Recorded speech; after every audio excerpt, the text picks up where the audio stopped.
particularly based on the account that the guy gave to Sunday Times.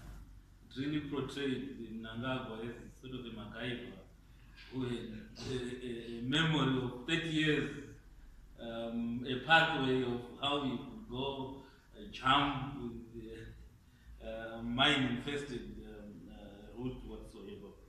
The second question was on whether you did interview some of the key characters.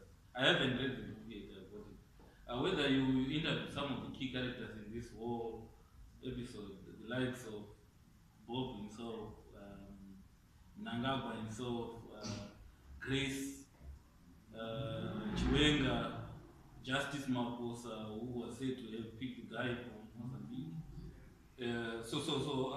Just interested whether you managed to talk to those key people.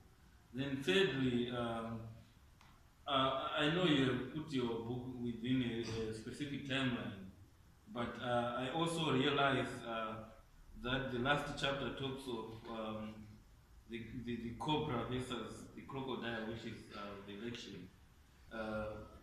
Now, did you capture also the conflicts? These are rumors which are coming out between the crocodile and Chiwenga now, especially which came up just before the elections, and which formed the basis of the events of 1 August, to say who really ordered the soldiers on the streets of Harare. Have you captured those in the book? I'm yet to read the account.